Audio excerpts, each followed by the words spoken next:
It had been raining all afternoon without a break, not the kind of soft spring drizzle you read about in sentimental novels, but the relentless gray curtain that soaked the sleeves of my house robe each time I stepped onto the balcony to shake out crumbs or chase down the wind-blown toy my son had left behind. And by the time John left for his night shift, without much more than a tired nod and his usual distracted kiss on the side of my head, I was already emotionally wrung out from a day full of small, exhausting battles like spilled yogurt, whiny requests, and the unspoken silence that now always filled the space between us after he closed the door behind him. I didn't even change out of the robe, the soft gray one that still held traces of spit-up along the hem and smelled faintly of lavender detergent that had long since lost its calming effect on me. And after I finally got the baby down for his nap, with the monitor set to low hum and the white noise already blending into the background of my thoughts, I sank into the kitchen chair like someone who hadn't sat all day, letting my feet rest on the cold tiles and trying to remember what it felt like to be a woman who once had thoughts not directly connected to nap schedules and grocery apps. Heard the knock just as I was reheating yesterday's tea in the microwave, and for a second I thought maybe I imagined it, since nobody ever visits at that hour except couriers or a neighbor who forgot their keys. But when I opened the door, there was Chris, standing under the dripping eaves with his hoodie pushed back and a familiar cardboard box in his hands. The baby's bouncer chair I'd left earlier in the hallway after our last failed walk between showers. And he offered me the softest, half smile, the kind that isn't flirty or pushy, just kind, and said, "Figured you might need this dry before the next storm rolls in." I'd seen him in the building before, maybe a month or two back when he moved into 4B, always alone, usually with headphones on or carrying some odd piece of furniture up the stairs without making a sound, and I remembered thinking once that he looked like someone who could sit through a conversation without checking his phone, not that I planned to ever find out. He followed me in without hesitation when I stepped aside, not like someone barging in, but like someone who sensed that I wasn't going to stop him. And as he set the box down in the living room and noticed the flickering hallway light, he asked if I had a screwdriver because he could take a quick look, which I agreed to mostly because it was easier than saying no and pretending I didn't want the company. While he crouched near the baseboard, unscrewing the cover plate with practiced ease, I busied myself boiling a fresh kettle, my hands automatically reaching for the chipped ceramic mugs that John ever used and setting them down on the counter like I was hosting someone instead of just trying to fill the silence in my own head. And by the time I brought the tea out and stepped over the baby's playmat to offer him one, he was just rising to his feet. We didn't collide, not exactly, but the space between us vanished in that second, the kind of moment where neither person moves right away. And it wasn't that I expected him to kiss me or that I had any intention of doing anything beyond thanking him and handing him the mug, but I froze when I looked up at him and realized he was already looking down at me, not in a challenging or possessive way, but gently, like someone who wasn't trying to see through me, but just trying to see me. And for the first time in a long time, I didn't flinch from it. His hands were still smudged from the screwdriver, mine trembling just slightly from too much caffeine and too little food, and when our fingers brushed around the handle of the mug, I felt it. Not a shock, not a thrill, but a warmth I hadn't expected, one that settled in my chest before my mind could name it, and I didn't move back. He didn't speak, and neither did I, but the moment stretched into something else entirely, and before I had a chance to rethink it or correct it or remind myself of who I was and who he wasn't, our faces were just close enough that breath became shared, and his lips met mine. Not hard, not hurried, but carefully, like someone handling something breakable. The kiss lasted only seconds, but within it there was a softness I hadn't realized. I'd missed, the kind of stillness that used to come at the end of long conversations in younger years, the kind that didn't ask for more but simply existed in its own quiet honesty. And when it ended, we pulled away at the same time, both of us blinking into the space we'd just shared. "I'm sorry," he said quickly, barely above a whisper, already retreating a step as if to erase the moment before it could settle. And I responded before I knew what I was saying, my voice shaking just a little as I said, "It's fine. I mean, no, it's not, but I get it," and he nodded without trying to explain. He walked toward the door without another word, slipping his hands into his jacket pocket as he crossed the threshold, and I stood there motionless until I heard the latch catch and the silence fall again, heavier than before but not emptier. I didn't move for a long time, only placed my palm lightly against my lips, not in guilt or shame but in some kind of stunned recognition. Like a part of me had finally woken up and was struggling to process what it meant. And when I finally sat back down, the tea still warm beside me, I didn't think about deleting the moment or rewriting it. I just let it replay in my mind like a loop I didn't want to escape from. That wasn't a kiss, not really. Not just lips touching lips, or bodies making mistakes. That was someone seeing me, truly seeing me, for the first time in over 2 years. I sat at the kitchen table long after the door had closed, fingers still pressed to the place on my mouth where his lips had been, not because I didn't understand what had just happened, but because I understood it too well. And the shock wasn't from the kiss itself, but from the simple, disarming fact that I hadn't wanted to stop it, hadn't felt the usual flicker of panic or guilt or fear that should have hit me the second things went too far. Because in that one quiet moment, I didn't feel like a wife or a mother or someone's tired background. I just felt like a woman again, one with skin and breath and warmth and a pulse that remembered what it meant to be alive. The baby monitor still crackled softly from the counter where I'd left it, the faint rhythm of my son's breathing coming through like a lullaby. And it struck me that even surrounded by all the signs of my life, plastic toys, unfolded laundry, a fridge with grocery magnets, and a birthday reminder written in smudged dry erase marker, I had become invisible inside it all, even to myself. And for one brief, stolen minute, I had felt like someone stepped into that invisibility and chose to look directly at it instead of through it. I wasn't foolish enough to think it meant anything more than it was. A sudden impulse, a shared softness, maybe even an accident we'd both pretend didn't happen. But what unsettled me wasn't what the kiss might mean for tomorrow. It was how easily it had filled something in me that I hadn't even admitted was empty. I got up slowly, muscles stiff from sitting in the same position too long, and started tidying up the counter. Not because it needed cleaning, but because movement felt safer than thought. And as I rinsed the untouched mugs in the sink and watched the steam rise from the hot water, I found myself wondering if John would notice anything different when he got home in the morning.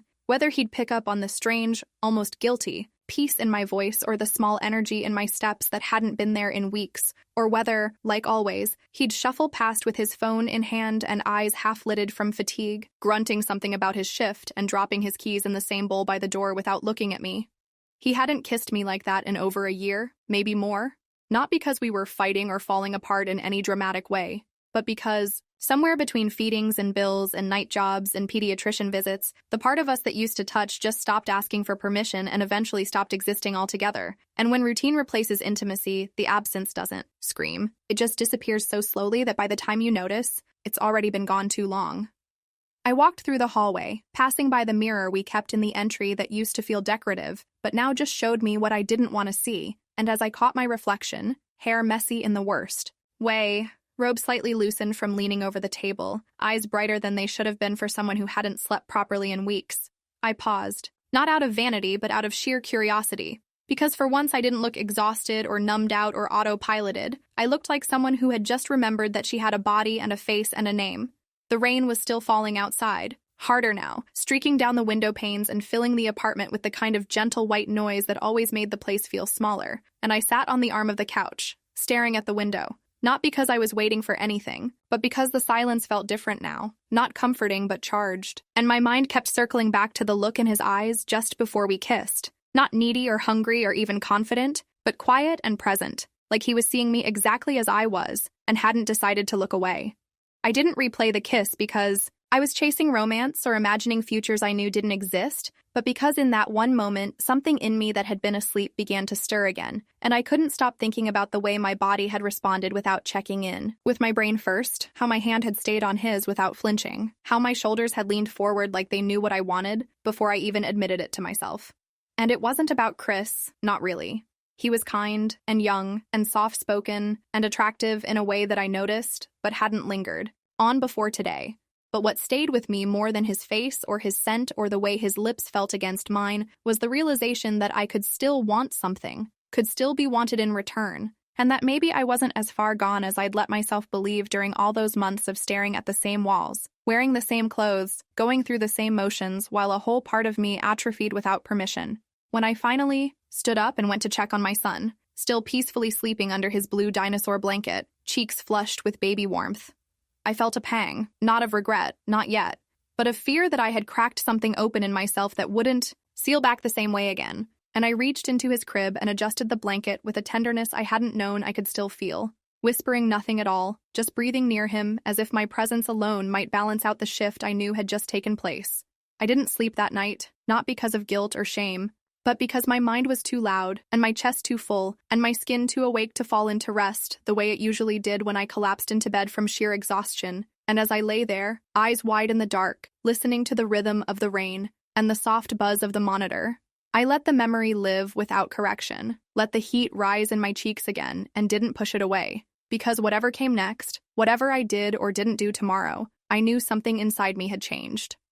And no matter how much I tried to ignore it or explain it or smooth it over with reasons, I couldn't lie to myself about what I had felt when our lips met. That wasn't a mistake. That was recognition. I didn't expect him to knock again, so soon, and yet when I heard the soft taps on the door just after noon the next day, my heart jumped in a way that made it clear my body had been expecting something even if my mind had decided to pretend otherwise. And although I didn't run to answer it, I did take a quick glance at my reflection in the hallway mirror, noticing the way my lashes curled slightly over my cheekbones because I had taken the time to put on mascara that morning. Not for anyone in particular, I told myself, just because I needed to feel like someone who still bothered. He stood there with the same quiet posture as before, hands tucked into the pockets of his faded hoodie, shoulders damp from the leftover drizzle, and when I opened the door, he smiled. Not widely, not with intention, just enough to say he wasn't sure if this was okay but had come anyway, and held up a small tool set as if to explain his presence before either of us spoke. "I figured I'd come finish with that socket," he said, his voice softer than yesterday's, as if he too was trying not to wake something that had barely settled. And I stepped aside without saying much more than, "Sure, that's fine," while trying not to make it obvious that I'd already cleared the hallway of toys and swept up the dust near the wall just in case. We didn't mention the kiss, didn't make eye contact long enough for anything unsaid to slip out between us, and as he knelt down to unscrew the plate again, I stood awkwardly nearby with a laundry basket in my arms, pretending to be busy. The air between us stretched tight, with too much unspoken politeness and the kind of careful restraint that makes you overly formal with someone who, the day before, had known the shape of your breath. When he asked if I had a voltage tester, I answered a little too quickly, grateful for the distraction, and handed it to him with 2 fingers, like we were exchanging a delicate object instead of managing the unbearable closeness of what we both hadn't said. And for the next 10 minutes, we moved around each other with exaggerated casualness, avoiding eye contact, overusing words like thanks and no problem, and making our voices just a little louder than normal, as if volume could drown out the memory still humming between us. After a while, the baby started fussing upstairs, and before I could even put down the socks I was folding, I heard his voice again, quieter now, as he said, "Let me try." And without waiting for my permission, he climbed the stairs like he knew the way, which he didn't, but somehow still moved with the kind of ease that made me pause mid-step and just listen.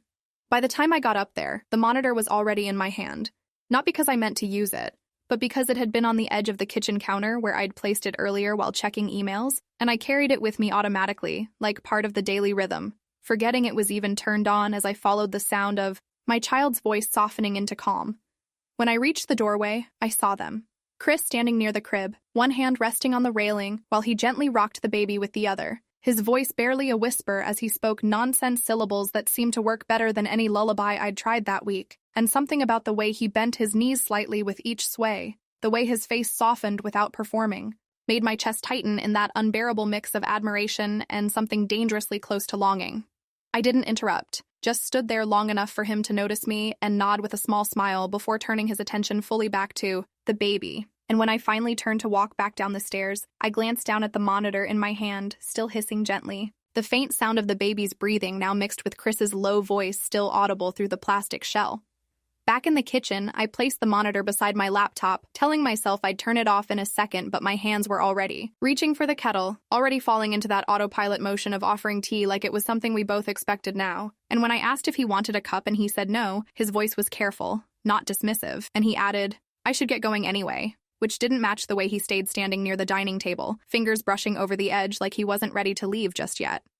I handed him a paper towel for his hands, even though they were already clean, and we stood there in the strange quiet that had nothing to do with comfort, and everything to do with everything we hadn't said since yesterday, both of us too aware of how close we were standing and too hesitant to change it. When he finally moved toward the door, I followed him out of habit more than necessity, watching the way his shoulders moved beneath the hoodie, how his hand hovered over the doorknob for a second longer than it needed to, and in that silence, something heavier than a kiss settled between us, a kind of awareness that neither of us dared touch, but both refused to ignore. I said thank you, not because I meant for the socket or the rocking or the moment of help, but because I didn't know what else to say that wouldn't come out as confession, and he turned to face me briefly with an expression I couldn't read, one part caution, one part something gentler, before opening the door without saying goodbye, only nodding once as if to say, "Not yet," before stepping out into the soft gray light that made everything feel slightly out of focus. When I closed the door behind him, I didn't turn back toward the kitchen right away, didn't rush to clean up or check my phone or open another tab on the laptop. I just stood there in the entryway with my hand still on the doorframe and my breathing louder than it should have been,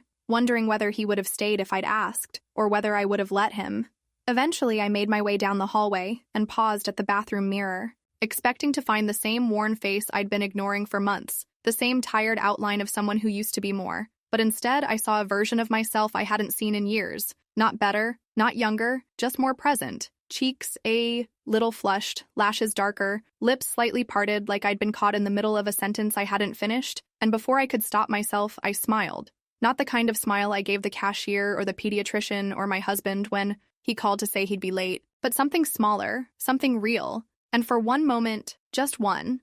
I looked at my own face and thought, maybe I'm still in here somewhere. I didn't go back to the kitchen right away, even though the kettle had already cooled and the room still smelled faintly of chamomile and steam, because I stayed in the hallway a few steps away from the mirror, not to admire myself, but because it was the only place in the apartment where I could look directly at the woman who had just let a man walk out the door with a quiet nod and a head full of things unsaid. A man whose presence stirred something in her that had been dormant for too long and was now quietly but stubbornly beginning to take up space again. I ran a hand over my cheek as if I could wipe away the expression I'd seen in the glass. But it didn't fade because it wasn't a performance. It wasn't a reaction I'd put on for someone else. It was the closest thing to honesty I'd allowed myself in months. And as much as I wanted to pretend I hadn't noticed what lingered between us when he stood in that doorway just now, the truth settled deeper, because I hadn't done any of this for him. Not the mascara, not the tidy hallway, not the tea. I had done it for me, and for the part of me that had begun to wonder if I was still capable of being noticed. Not because someone owed me attention, but because someone wanted to give it freely. When I finally walked back into the kitchen, I didn't bother reheating the tea but poured it down the sink, watching the swirl of pale liquid disappear without really seeing it, and sat at the table with both elbows pressed against the cool surface, staring through the rain-speckled glass where the outside world looked a little softer, a little more blurred, as if the last few days had put a thin layer of fog over everything that used to feel so sharp and solid, and I realized that something had shifted in me, not dramatically, not all at once, but undeniably, and I was now living in two realities. One where I was the wife, the mother, the planner of meals and keeper of appointments, and another where I was a woman who had just remembered what it felt like to stand close to someone who made her feel seen. I thought about the way he held my son, the way his hand had settled on the tiny curve of his back without hesitation or awkwardness, how his movements were calm and patient and natural, not because he was trying to impress me, but because he genuinely wasn't afraid of the moment. And I felt something warm and awful wrap around my heart, because I couldn't remember the last time I watched someone else carry even a small piece of my daily weight and not immediately brace for disappointment or correction. When I opened my laptop, pretending to answer emails while the baby monitor still sat beside it quietly whispering the rhythm of my child's breath, I realized I hadn't even thought to turn it off earlier. And that small fact clung to me like an admission I hadn't meant to make, because I always turned it off when someone else was in the room. But today I'd left it running as if I'd wanted that sound to follow me, to remind me that the part of me who listened to it wasn't the only part that existed anymore. I typed a few empty lines of polite replies to people whose names meant nothing in that moment, then slid the monitor into the bedroom and walked past the crib, gently adjusting the corner of the blanket where a tiny foot had kicked loose, and paused to inhale the quiet like it was something I needed to memorize, because there was a calmness in that room that didn't match what was happening inside me, and I couldn't tell if I was grateful or terrified by the difference. That evening when John came home, everything looked the same from the outside. The entry light was on, the hallway was clear, the table was set, and he moved through the door with his usual exhaustion, dropping his bag near the shoe rack and muttering something about traffic, while slipping off his shoes, then glanced into the bedroom to check on our son without noticing that I'd cooked something fresh instead of reheating leftovers, that I'd changed into a soft-knit set instead of my usual stretched-out pajamas, or that the air around me was just slightly different, as if something in it had recently been touched and now carried the trace of new breath. We ate dinner while talking about daycare bills and doctor appointments and groceries we were out of again, and he didn't look up once to meet my eyes the way Chris had, and I wasn't surprised or hurt, just quietly aware that what had once been called love was now a practiced rhythm, a daily routine performed by people who no longer looked closely, enough to notice when something changed, and something had definitely changed. Later that night, I lay in bed listening to the sound of his breathing, steady and soft and completely unbothered, and I realized he didn't feel the shift, didn't notice the small disconnection that had crept in like cold air under a cracked window, and I couldn't decide which was worse, that he didn't know, or that he did and didn't care enough to ask. The next morning I woke up to that same heavy silence, not a tense one, not a quiet, full of anger, but the kind that settles when people have gone too long without checking in, and I stared at the ceiling for several long minutes before I even moved, thinking about the way Chris had rocked my son, the way he'd stepped out of the door without looking back, the way the house had felt full for just a few moments, and how now, without even a trace of him left, it still felt like he hadn't completely gone.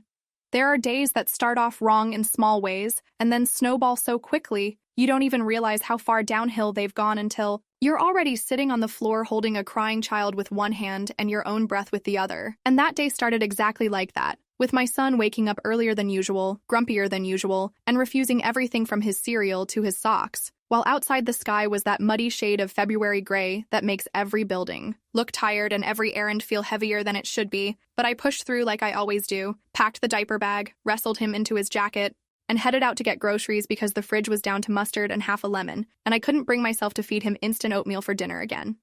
By the time we reached the store, the wind had picked up and the slush on the sidewalks had turned into a mixture of salt, ice, and brown water that soaked through the edges of my boots and crept up my jeans until the hems were stiff and cold against my ankles. And I was already tense by the time we stepped through the automatic doors and he started pulling at the cart handle and whining about snacks. But I kept my voice low and calm the way the parenting books suggest, even when he threw a soft toy out of the cart and it landed right in front of the woman behind me, who picked it up with 2 fingers like it was a biohazard and gave me a look so sharp I could feel it slice into the space between my ribs. When I finally made it to the checkout with a basket of essentials and a toddler who was now sticky, loud, and dangerously close to a full meltdown, the cashier scanned each item with the kind of speed that only makes things worse when you're trying to keep a child from lunging after a pack of crackers. And when my son reached again and I gently pushed his hand back, the cashier snapped, "Ma'am, could you control him, please?" in a tone that made me feel not just incompetent, but exposed. Like the mess of my day and the exhaustion on my face and the strain in my voice were all on display for her to judge and for the other customers to silently agree with. And I just nodded, lips pressed tight, cheeks burning hot as I paid and tried not to cry in front of strangers. The bag was heavier than I expected. The diaper bag kept sliding off my shoulder, and by the time we reached the building, my back was aching, and my arms were numb, and I couldn't even look up at the stairs because my son had started squirming again, pulling at the zipper on my coat while I tried to keep my balance on the wet tiles near the front entrance. And that's when I saw him, Chris, standing under the awning near the mailboxes, holding a brown paper package and watching me with an expression that wasn't pity or curiosity, but something closer to concern, like he'd already seen enough to understand I was about 5 seconds from falling apart completely. He didn't ask if I needed help, just crossed the distance in a few quiet steps and reached for the grocery bag first, then for the diaper bag, and finally for my son, who, to my complete surprise, allowed himself to be lifted without protest, his chubby fingers wrapping loosely around Chris's hoodie string like he knew instinctively this wasn't a moment for fussing. And all I could do was stand there soaked and blinking as Chris gently said, "Come on, let's get inside," before guiding me up the steps I didn't even remember climbing. Once we were inside, the heat hit me too fast and too hard, making my damp clothes cling to my skin in a way that felt more like suffocation than comfort. And by the time we reached my apartment door, my hands were shaking so badly I couldn't get the key to turn on the first try. But he didn't rush me, didn't say a word, just waited quietly with my son resting against his shoulder. And when we finally stepped inside and I closed the door behind us, I let the bags drop to the floor and walked straight past the hallway without even taking off my shoes, sinking down slowly onto the edge of the rug like someone whose legs had stopped cooperating. I didn't say anything, didn't try to explain, because my throat was too tight and my face was already wet. Not from the rain this time, but from the tears that had been building since the cashier's voice cut through my armor, and I didn't even wipe them away because I was too tired to pretend I had the strength left to keep it together. He didn't ask what was wrong, didn't say that everything would be okay, didn't offer advice or platitudes or that soft pity people think. Sounds like comfort. He just handed me the baby, who had already dozed off against his chest, then sat down next to me without touching me, without invading the space I hadn't asked to share. And for a long minute, we both just breathed in the silence, broken only by the low hum of the baby monitor still running in the other room and the sound of my own uneven inhale. When he finally reached for me, it wasn't bold or sudden, just a slow extension of his arm across the small distance between us. And I didn't flinch, didn't lean away, just let his hand settle lightly on the back of my shoulder, the weight of it grounding me more than any words could have done. And when I turned my face just enough for my forehead to rest against his collarbone, I wasn't thinking about what it meant or whether I should pull away. I was just grateful not to be holding the full weight of everything by myself. He didn't move, didn't shift or adjust or make a sound, and when I tilted my face up just slightly and met his eyes for the first time since the door closed behind us, I felt something shift again. Not like the first kiss, not uncertain and surprised, but like recognition, like coming back to something you didn't realize you missed until it was right in front of you.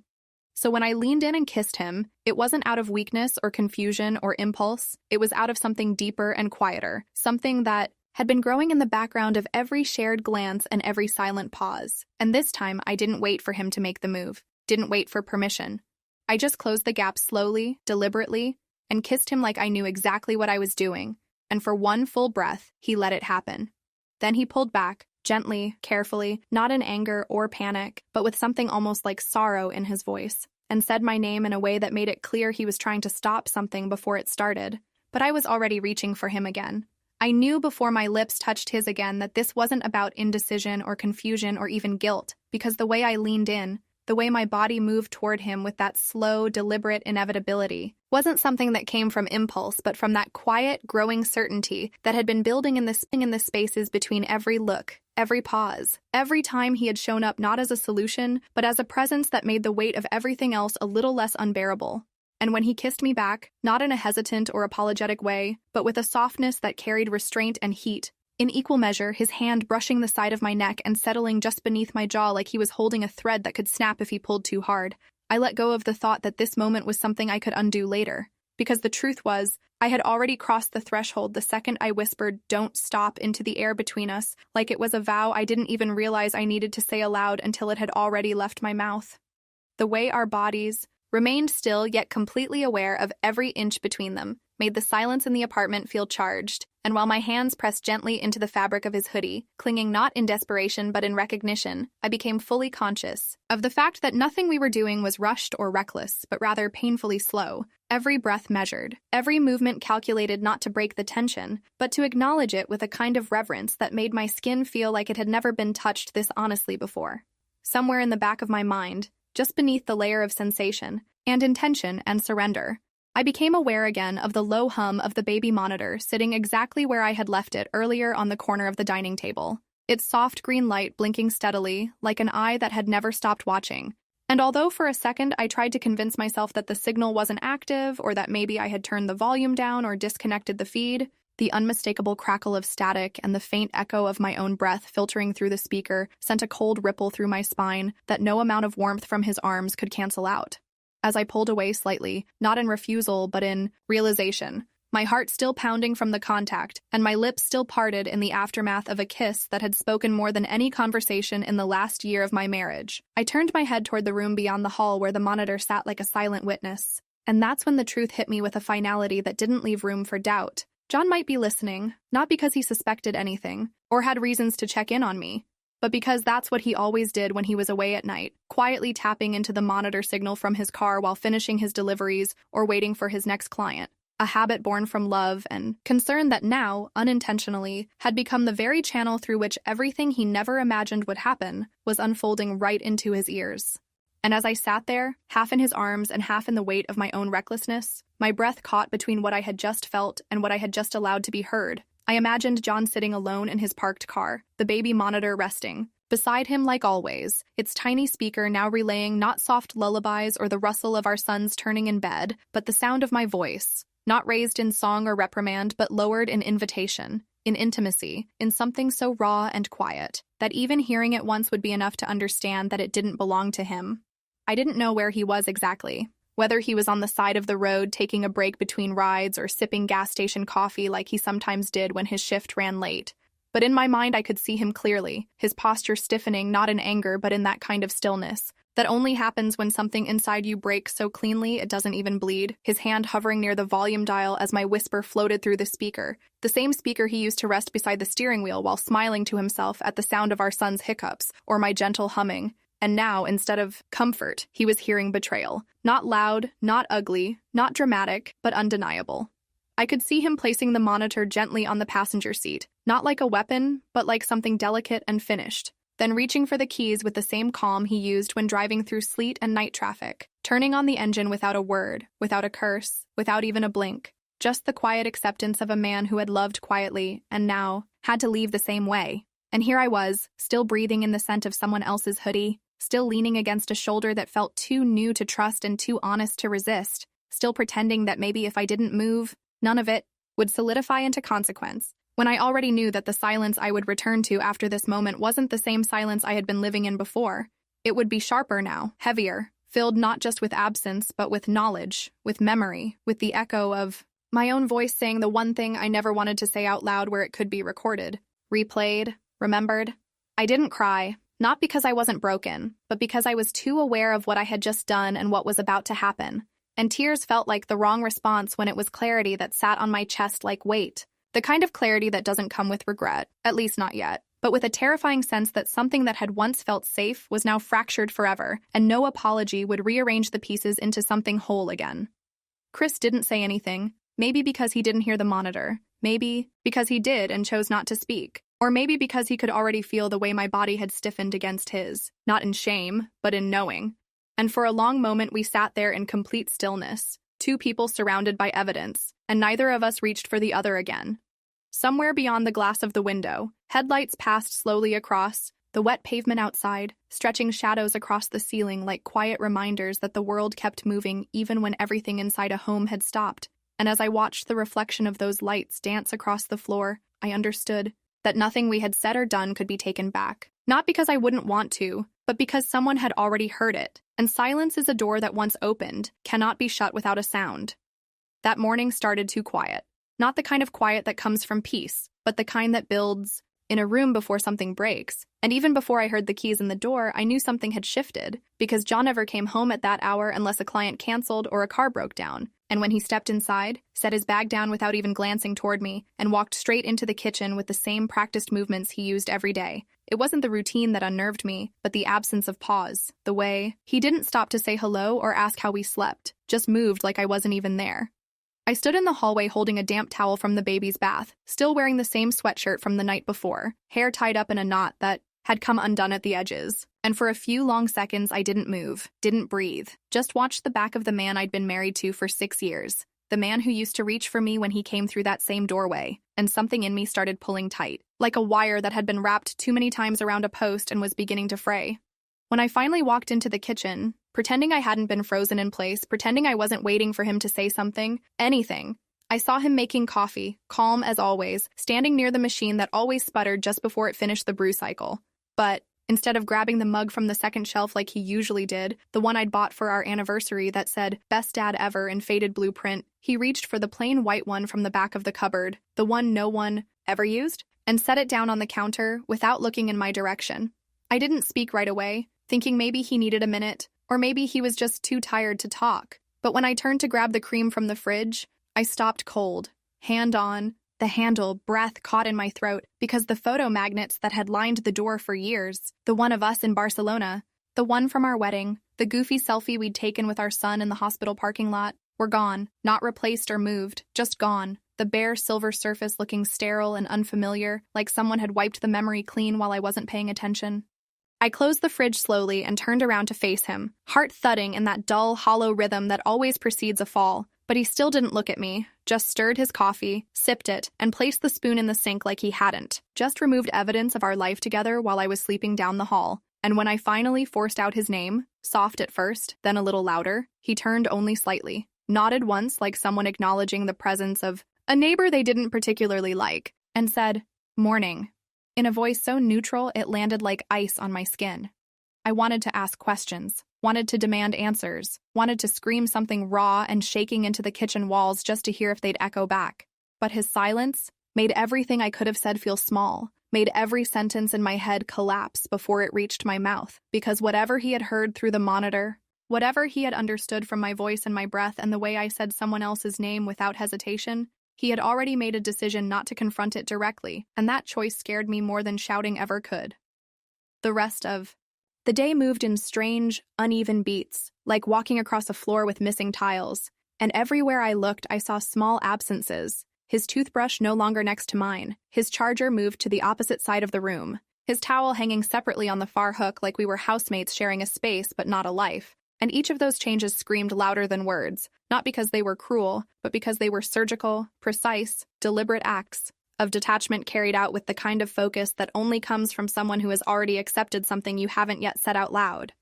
By the afternoon, I couldn't take it anymore and reached for my phone, fingers trembling as I typed out a short message to Chris that said nothing and asked everything. "Are you okay?" And watched the typing indicator blink once, then disappear, then nothing. No answer, no reply, not even a read receipt. Just that awful stretch of space between sending and silence where the only sound in the room was the quiet buzz of the baby monitor sitting idle next to the bassinet. And that's when it hit me, the monitor, and I grabbed it quickly, heart already pounding, and went into the app settings like I had 100 times before to check the recordings, to see if maybe I was wrong or imagining it, or if the signal had dropped like it sometimes did. But instead of the usual list of playback files, there was a login screen with a single-line message that said password updated, and the breath that had been filling my lungs vanished because I knew then with terrifying clarity that he had heard it all, that he had listened and saved it and locked it away, not for proof or confrontation, but for control, for distance, for something I couldn't yet name but already feared. I sat down on the bed, monitor still in hand, blinking at the screen as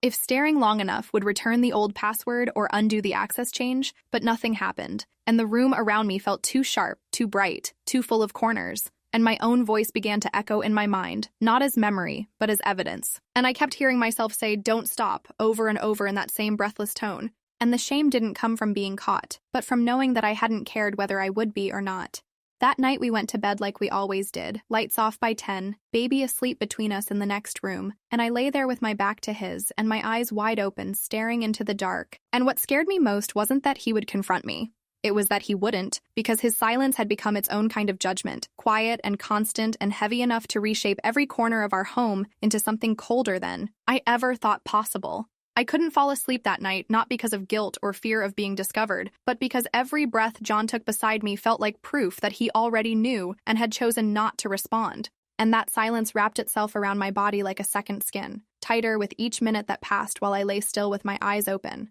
counting the rotations of the ceiling fan and the seconds between his inhales, trying to convince myself that this absence of confrontation didn't mean indifference, even though every cell in me was already screaming that it did.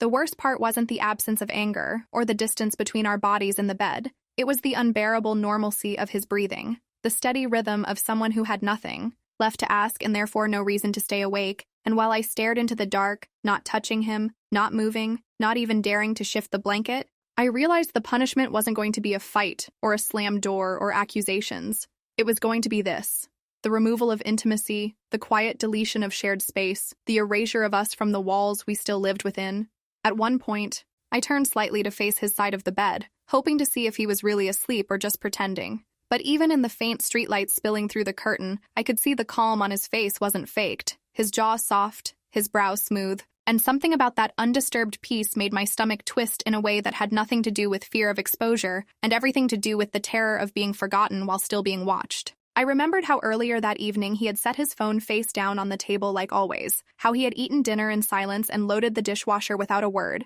how he had picked up the toy elephant from the hallway and placed it gently in the crib without asking where I had been or what I had done. And every one of those small acts had felt like an arrow, not because they were cruel, but because they were exact, as if he was performing kindness with the precision of someone documenting it for future legal clarity.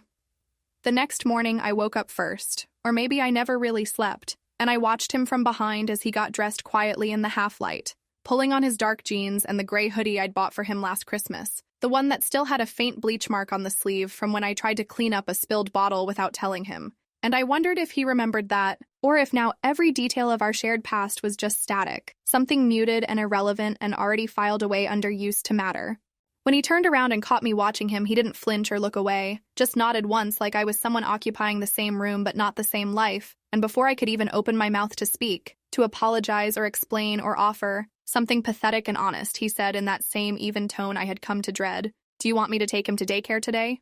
And I nodded, even though I hadn't planned to say yes, because there was something about the way he asked it that made me feel like saying no would be a rejection of help I no longer deserved. After he left, I sat at the kitchen table with the baby monitor in front of me like it might suddenly blink and reveal what he had heard or how many times he had listened to the replay. But of course, it didn't. It just sat there quietly with its little light glowing, and the silence it offered now wasn't comfort, but accusation, because I knew the only reason he had changed the password was because he didn't need access anymore. He already had what he came for, and now he was letting it settle around me like smoke from a fire I hadn't meant to start. I opened my phone again and stared at the last message I had sent to Chris, still unread, still sitting there like a ghost of something that had once felt real and now only reminded me how naive I had been to think that whatever passed between us would come without cost. And the silence from him, too, became part of the weight I was carrying. Not because I needed his comfort, but because it made it painfully clear that I had stepped across a line alone. For the rest of the day, I moved through the apartment like someone visiting a place they used to live, wiping down surfaces that weren't dirty, refolding towels that were already neat, adjusting the framed art on the walls that suddenly looked like it belonged to someone else. And all the while I kept waiting for something to snap, for a confrontation, or an ultimatum, or a scream. But none of that came. And as the hours passed, I realized he wasn't going to react in any of the ways I had feared. He was going to let the silence do the work. And that night, when we climbed into bed again without words, without touches, without even the usual sigh of exhaustion or the shifting of sheets, I stared at the ceiling for what felt like hours, not because I was afraid of what he might say, but because I was terrified that he might never say anything at all.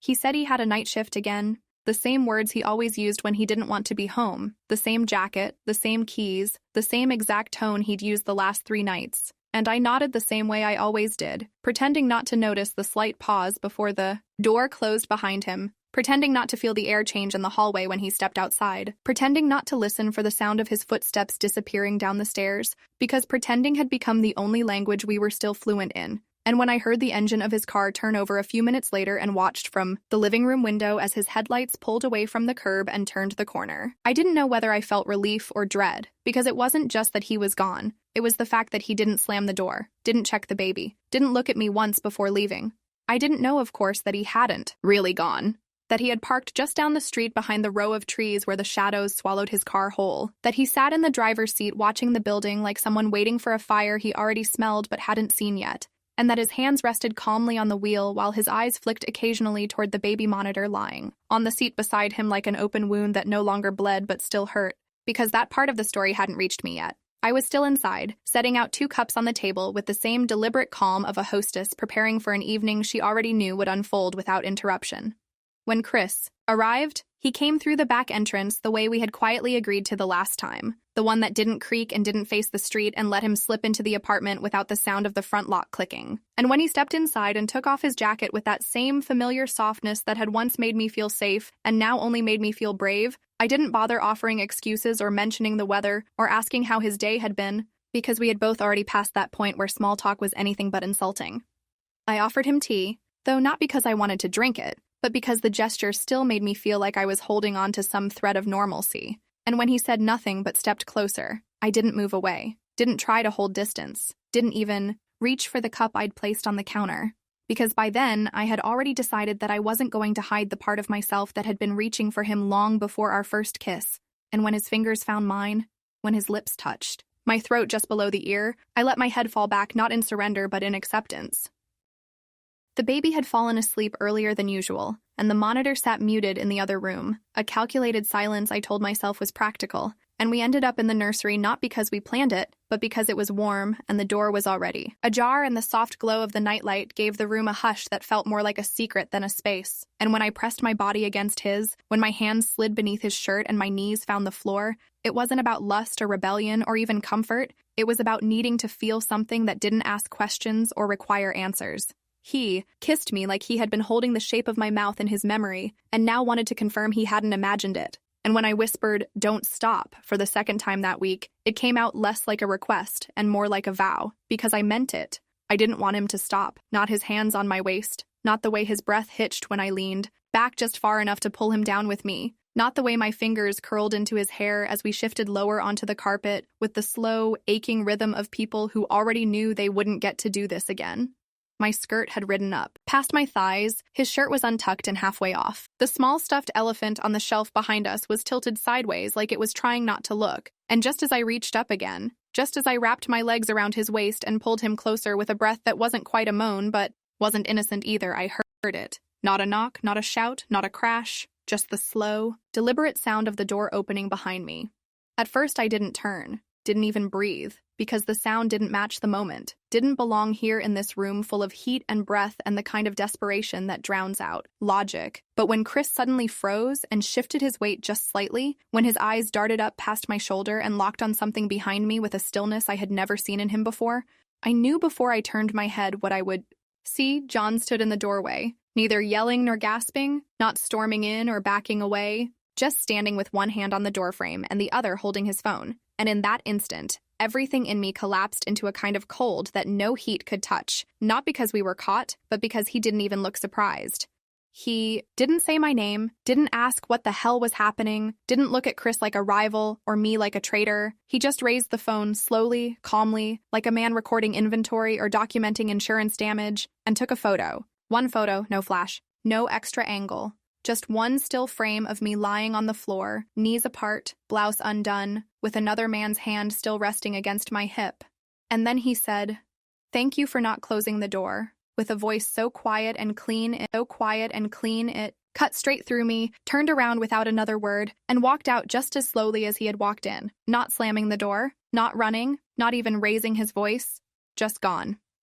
For a long moment after the door closed, neither of us moved, the silence pressing in around us so thick it felt like gravity had shifted, like the weight of everything that had just happened was now hanging in the room, not in the form of a scream or a broken plate or the rush of footsteps, but in the exact stillness John had left behind when he walked out without looking back, and I didn't know whether to pull my skirt down or scream into my hands or simply lie there until the world rearranged itself into something I could survive. Chris sat back slowly, not touching me anymore, not speaking, not breathing in that casual, careless way he used to when he didn't feel watched. And when I finally looked at him, really looked at him, I saw the same thing I felt inside myself. The unbearable weight of having just witnessed a line crossed in a way that couldn't be explained, couldn't be softened, couldn't be undone by a sorry or a promise, or the usual story we tell ourselves when we want to believe the worst part hasn't happened yet.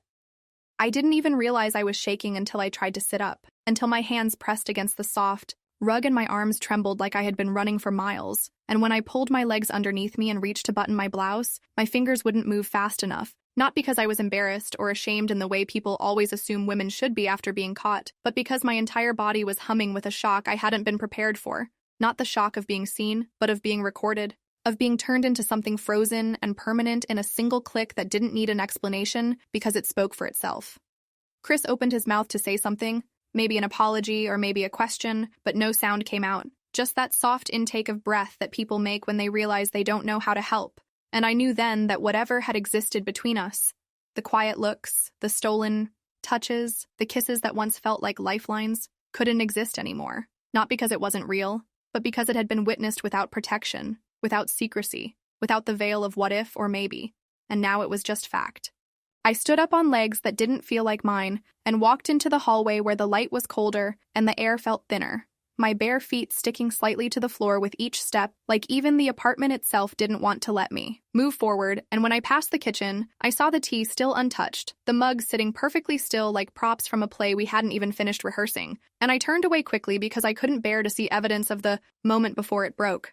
I didn't call out to Dima, didn't run after him, didn't even go to the window to see if he was still on the street, because something in the way he had spoken, the way he had lifted the phone and thanked me for not closing the door, had made it clear that I wasn't supposed to chase him, not yet. Not until he decided what he was going to do with what he now knew and what I had just confirmed in the worst possible way. Chris stood in the nursery doorway, shirt still half-buttoned, hair disheveled in that specific way that had once felt intimate and now looked wrong, and when he said my name, soft and uncertain, like he was trying to find footing in a house that was no longer solid beneath him, I turned back toward him and shook my head, not because I was angry or because I blamed him, but because there was nothing he could say that would change what had just happened. And then, before he could try again, I whispered the only thing that felt true in that moment, not to him, not to the empty space between us, but to myself. This isn't what you think. And as soon as the words left my mouth, I knew how absurd they sounded, how they rang false even as I said them, because of course it was exactly what it looked like, exactly what it sounded like, exactly what he had captured in one perfectly timed image that didn't need context or explanation to destroy everything I had once believed was still salvageable. I repeated it again, softer this time, like maybe if I said it enough it would become true, or at least less humiliating, or at least bearable. But it wasn't for Chris and it wasn't for John. It was for the part of me that still wanted to believe I had some kind of control, some way to reframe this, to narrate over the memory, before it settled into something irreversible. But deep down I already knew that moment had passed, that whatever came next would no longer belong to me alone, and the fear that began to rise in my chest wasn't about what John would do or what Chris would say. It was about the terrifying realization that my silence would no longer protect me, and that the person I had been 5 minutes ago, the woman with her hands on someone else's body and her mouth saying, "Don't stop," in the room her husband had built for their child, no longer existed. It had been 7 days since the door closed behind him, not slammed, but pulled shut with the kind of finality that doesn't need volume to be permanent, and every hour since then had passed like fog across glass. Too slow to feel, but too steady to stop, and I kept thinking that maybe there would be a message or a conversation, or at least some kind of confrontation, something that would let me explain, justify, scream, apologize, anything except this thick and suffocating quiet that filled the apartment like a second skin. But instead, there was nothing, not from Dima, not from Chris, not from the world outside the windows that I stopped opening by the third day. The papers arrived on a Thursday morning in a simple white envelope. No note, no warning, no cruel words scribbled in the margins, just clean-typed text, signed and filed, with a date and a stamped corner that told me someone had already read this before I ever did. Someone in an office who knew more about my marriage now than most of my friends ever had, and I sat at the table in my bathrobe holding the packet like it might burn through my fingers, rereading the part about custody twice before understanding that the decision had already been made, not in court, but in Dima's head, long before he took the photo, long before he thanked me for not closing the door, long before I realized he wasn't trying to catch me. He was preparing to leave me without needing to ask why.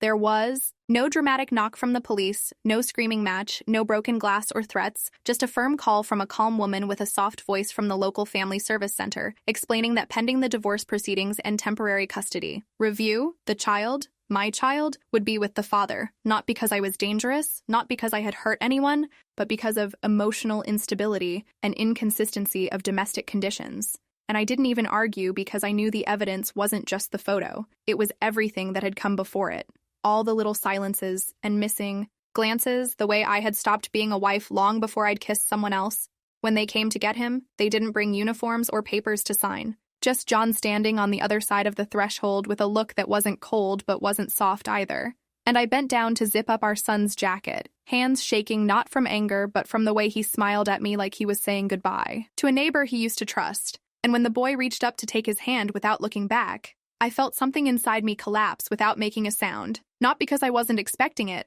but because I'd already imagined it 100 different ways, and this was worse than all of them combined because it was quiet and legal and completely irreversible. Chris stopped answering my messages the day after John walked in. No reply, no read receipt, no closure, not even a cowardly excuse or a final goodbye. And I didn't go to his door because I didn't want to see him not open it, didn't want to see him standing behind it wondering how to pretend we never happened. And even the neighbors, the ones who used to nod politely in the stairwell or ask about the baby, now glanced down or sideways when they passed me, their faces stiff with discomfort, as if my presence made them unsure whether to offer help or judgment. And I preferred the silence because at least it didn't require me to lie. Dima's parents filed a motion through their attorney to have me temporarily restricted from overnight visitation until the final custody hearing, citing moral failure and concerns about emotional exposure. And I didn't even bother calling my own mother to tell her because I knew what she'd say, that she had warned me, that men like John didn't come around twice, that good mothers don't make decisions that risk a child's stability, and I didn't have the strength to remind her that I had never stopped being a mother. I had just forgotten how to feel like a person at the same time. The apartment stayed exactly the same on the surface, the same framed prints on the walls, the same stack of folded towels in the linen closet, the same plastic giraffe on the floor where he'd left it before the last bath. But it all felt like someone else's life now, like I had broken into a stranger's home and was waiting for them to come back and throw me out. And every time I walked past his room, I half expected to hear him stirring, coughing, calling for water. But all I ever heard was the soft creak of floorboards and the dull throb in my chest that didn't fade. No matter how many hours I lay in bed pretending I could still fix this if I just stayed still long enough. One night, after another day of silence and unopened messages and unopened curtains, I turned on the baby monitor out of habit. Not because I needed to hear anything, but because I couldn't stand the way the living room sounded without it. And as the static filled the air with its low mechanical breath. I sat cross-legged on the couch with the receiver in my hands and listened for a voice that didn't come, for the sound of breathing I'd memorized in the dark, for the gentle rustle of sheets or a hiccup or the tiny murmur of his dreams, but the only thing I heard was white noise, empty and directionless. And the longer I listened, the more it began to feel like I was trying to tune into a version of myself that no longer existed. I didn't know what day it was anymore, because when the sounds of a family are removed from a home, time doesn't move forward or backward. It just hangs there like humidity, heavy and slow and sour. And even though the clock still ticked and the kettle still boiled and the mailbox still filled with folded flyers and utility bills, I walked through it all like someone existing underwater, seeing everything through a layer of stillness that refused to clear no matter how wide I opened the windows or how long I let the morning air in. The toys on the floor stayed exactly where he had last left them. A yellow truck overturned near the radiator, a puzzle piece half-bitten by baby teeth, the corner of his favorite blanket peeking out from under the couch. And I couldn't bring myself to clean them up or even touch them because every time I tried to lift one, something inside my chest clenched like a trap snapping shut, as if rearranging any of it would erase the echo of his tiny feet running across the room or the way he used to throw himself into my lap without warning and laugh with his whole body like nothing could ever hurt him. I stopped cooking real meals around the 4th day, because cooking required a purpose and plates that would be eaten from, and my appetite disappeared with the warmth of his arms around my neck, replaced instead by a hollow space that I tried to fill with toast and cold tea, which sat forgotten beside the sink, until I eventually dumped them out in the evenings like a routine that had lost its reason, and even the act of grocery shopping felt ridiculous now, wandering between shelves with a basket I never filled, buying things I never used, hearing people laugh in the next aisle and wondering if they too had lost something they hadn't deserved to lose. The nights were the worst, not because they were darker than before, but because they were louder, every creak of the floorboards, sounding like footsteps that would never reach me, every passing car sending shadows across the ceiling that looked like movement, like someone returning, and I began to dread sleep not because of nightmares, but because dreams kept giving me back what real life had already taken, and waking up became the hardest part of the day. A repeated reminder that nothing had changed except the fact that I could no longer pretend it would get better. I tried calling the daycare once just to hear his name spoken out loud by someone else, just to ask if he had eaten lunch or worn the new sweater I had folded into his bag last week, but the woman who answered was kind and firm and told me that under the temporary order, I wasn't permitted to check in unless authorized, and even though her voice didn't carry judgment, it still felt like a verdict, and I thanked her with a voice that wasn't mine and hung up before she could ask if I was okay, because I didn't know how to answer that in a way that wouldn't make the silence on the other end unbearable. I didn't go outside much, not because I was afraid of being seen, but because I was terrified of being ignored, of becoming someone people pitied in whispers, or avoided out of guilt. And the few times I did take the trash down or step out to collect the mail, I kept my head low and my shoulders higher than usual, like armor that never quite fit, and I could feel the weight of every glance from across balconies or down stairwells, not cruel but cautious, like I had become a reminder of something people didn't want to admit could happen to anyone.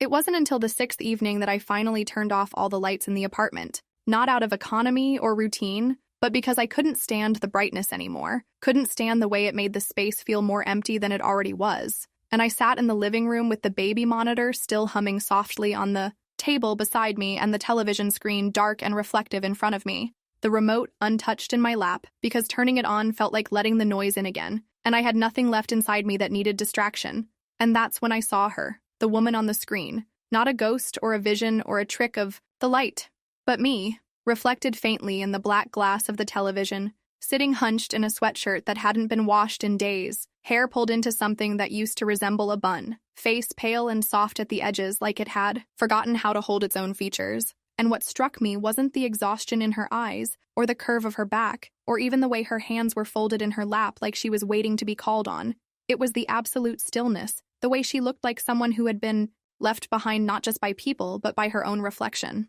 I stared at that version of myself for a long time, longer than I'd stared at anything in days, and something inside me ached not with sadness or rage or desperation, but with the cold, solid weight of recognition, because there, in that dark screen, was everything I had wanted to be, visible, held, noticed, and now, finally, I was, and I didn't even want to see it.